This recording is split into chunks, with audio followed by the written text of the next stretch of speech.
I'm asking the bigger question of who am I? Who am I really?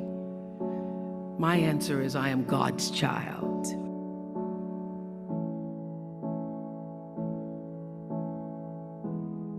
I am, as Pierre de Chardin said, a spiritual being having a human experience, come trailing the breath of the ancestors yet, but trailing the breath of the angels, and understanding that because I am connected to the source of all that is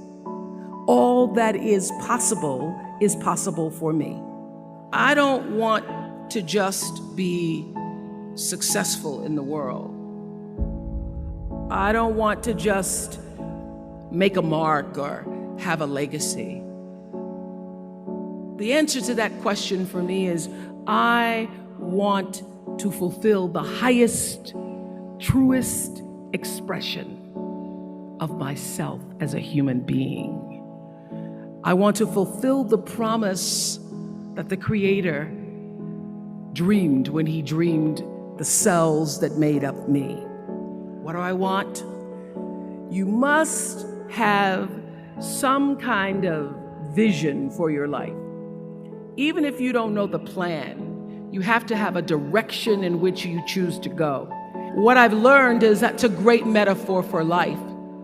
You want to be in the driver's seat of your own life, because if you're not, life will drive you.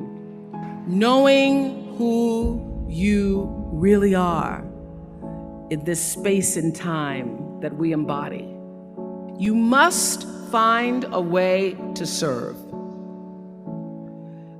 Martin Luther King said that not everybody can be famous, but everybody can be great, because greatness is determined by service. Now, we live in a world where everybody wants to be famous and where we admire people for just being famous. We think being known brings us value.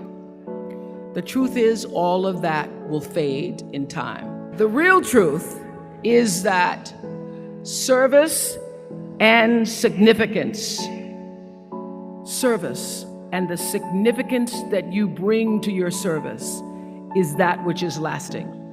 So to be able to, whatever your occupation or job or talent or gift is, our honorees today getting doctorate degrees, to apparently opposite fields, HIV and AIDS and the spoken word.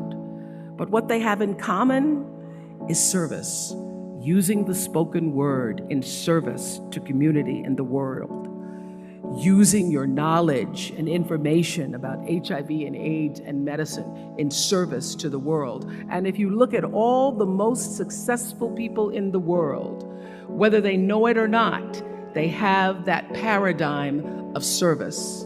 Service through medicine, service through art. Using whatever it is you produce, your product, as a way of giving back to the world.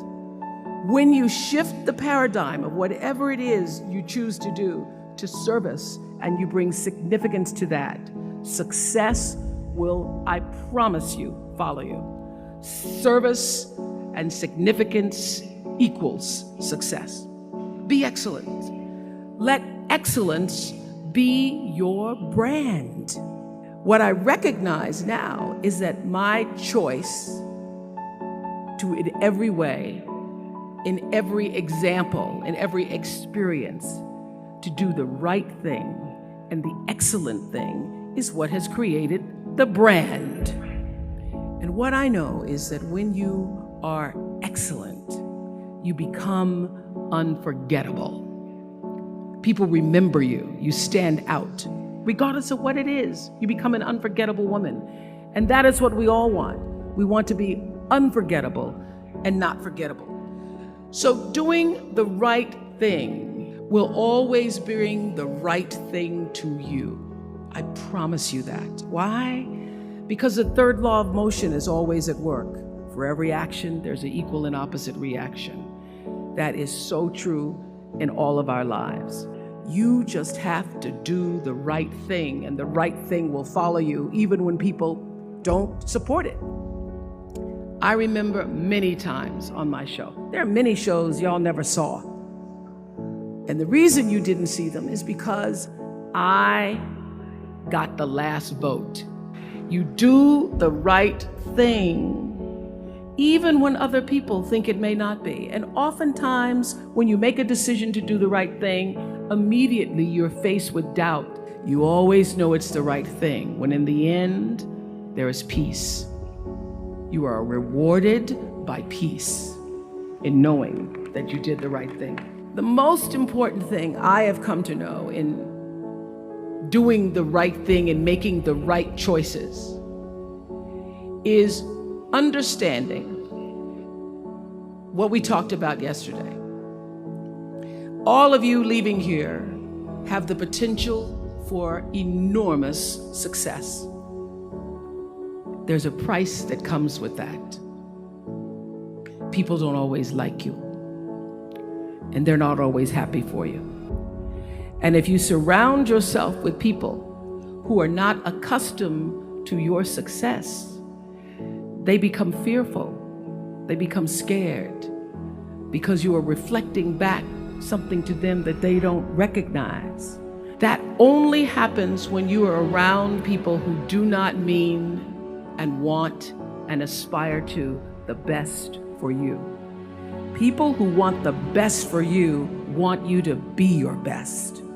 So my greatest advice to you is to surround yourself with people who are going to fill your cup until your cup runneth over. So when people say you're so full of yourself, you can say, yeah. And to know that once your cup runneth over, you cannot spend your life with your gallon-size offerings, offering them to pint-sized people. You have got to surround yourself with gallon-sized people who can hang in the same company with you, so that you're not offering your gallons to those little pints out there who can't hold it anyway. And what I know for sure is that the biggest choices begin and end with you, your internal big questions. Who do I want to be in the world? My relationship to source energy, to all that is God. I'm not talking about what you believe in God. I'm talking about your experience of that which is all life, which is divine and universal. I'm talking about the big deal. Being connected and aligned with that. When you are tuned in and charged into that, whenever you feel empty, you go inside yourself and you connect to the source, and you know that all things are possible.